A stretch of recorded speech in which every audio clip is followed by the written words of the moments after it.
मेरा नाम केशव है। मैं जयपुर का रहने वाला हूँ। मेरे घर में मेरे मम्मी पापा, बड़ा भाई और एक बुआ रहती थी जो अब तक कुंवारी थी। बुआ का फिगर बहुत ही मस्त था। जब बुआ नहाने जाती थी तो मैं बाथरूम के छेद से चुपके से उन्हें नहाते हुए देखता रहता था। फिर कुछ देर बाद बुआ नहाकर बाहर आ गई। मैं वापस अपनी जगह आकर बैठ गया। वह अपने कमरे में जाकर कपड़े पहनने लगी। उन्होंने पिंक रंग की वो और पैंटी पहनी थी। उस पैंटी के सेट में वह बहुत ही मस्त लग रही थी। फिर मैं नहा धोकर स्कूल चला गया। जब शाम को घर वापस आया तो मम्मी और पापा घर पर नहीं थे। मेरे पूछने पर बुआ ने बताया कि किसी रिश्तेदार की मृत्यु हो गई है, वहाँ चले गए हैं, शायद उनको आने में कुछ दिन लग जाए। बुआ ने खाना परोसा और मुझे दे दिया। मैंने खाना खाया और अपने कमरे में जाकर पढ़ाई करने में लग गया। शाम होने से कुछ देर पहले बुआ ने मेरे पास आकर पूछा कि शाम के खाने में क्या खाएगा। मैंने कहा, बुआ ऐसा खाना बनाओ जो मस्त लगे। बुआ हंस दी और खाना बनाने चली गई। मैं बाहर खेलने चला गया। मैं शाम को 7 बजे वापस आया तो बुआ ने खाना बना लिया था। बुआ ने बोला, खाना खा ले। मैंने कहा, वह साथ में ही खाएंगे। बुआ ने कहा, मैं तो नहाने के बाद खाऊंगी। मैंने कहा, ठीक है,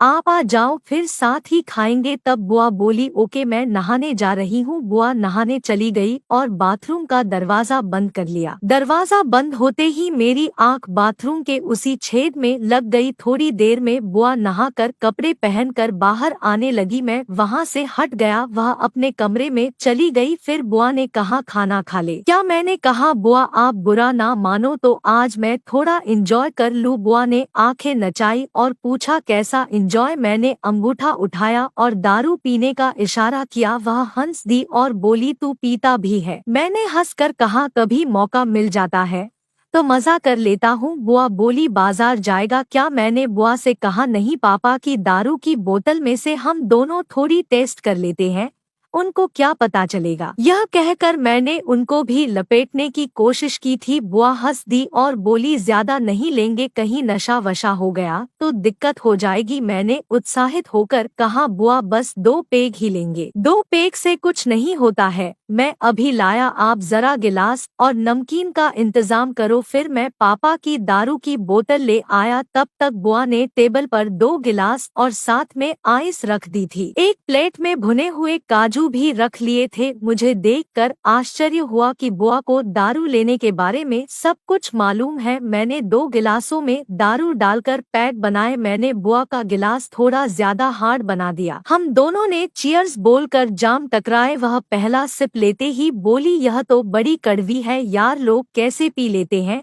मैंने कहा, वह इससे बड़ी मस्ती चढ़ती है, आपको मजा आ जाएगा। लो, तो मैंने बुआ को जबरदस्ती शराब पिला दी। फिर हम दोनों थोड़ी देर इधर उधर की बातें करने लगे। मैं बुआ से बोला, बुआ शादी कब कर रही हो, अब तो आप पूरी जवान हो गई हो। बुआ मस्ती में बोली, तुझे कैसे मालूम है कि मैं जवान हो गई हूँ। मैं शर्माते हुए बोला, आपको देखकर ही लगता है। फिर बुआ ने गिलास से सिप लेते हुए कहा, हाँ करेंगे जल्दी ही। कुछ देर में 2 पैग खत्म हो गई। मैंने एक पैग और बनाया और हम दोनों दारू पीने के साथ साथ खाना खाने लगे। खाना खत्म करते करते बुआ को नशा होने लगा। उन्होंने अपनी टांगे टेबल पर पसार दी थी और मस्त बातें करने लगी थी। मैंने सारे बर्तन रसोई में रखकर बुआ को बोला, चलो मैं आपको आपके कमरे में ले चलता हूँ। बुआ नशे में बोली, क्यों। मैंने कहा, आपको सुला देता हूँ। बुआ ने बोला, नहीं, आज हम एक साथ ही सोएंगे, रात में मुझे कुछ हो गया तो मैं क्या करूँगी, तू साथ रहेगा तो मुझे संभाल लेगा। मैं कुछ नहीं बोला। मुझे बुआ की वह मिलने जैसी लगने लगी थी। बुआ कुछ देर बाद लड़खड़ाते हुए उठी और मेरा सहारा लेते हुए अपने कमरे में जाकर लेट गई। मैं भी लाइट बंद करके बुआ के पास जाकर सोने लगा। करीब 1 बजे मुझे सर्दी लगी तो मैं बुआ से चिपक कर सो गया। बुआ को नशा चढ़ा था, इसलिए उन्हें मेरे हाथ का मालूम ही नहीं चला। फिर मैंने लाइट ऑन करके देखा तो मेरा दिमाग खराब हो गया। अब बुआ की सांसें तेज चलने लगी। मुझे लगा कि बुआ जागी हुई, लेकिन वह भी मजे ले रही है। मैंने देखा कि बुआ ने अपनी आंखें खोल दी थी। मुझे एक पल के लिए तो थोड़ा डर लगा, लेकिन वह मेरे साथ देने लगी। वह सब करके बाद हम दोनों सो गए मस्त।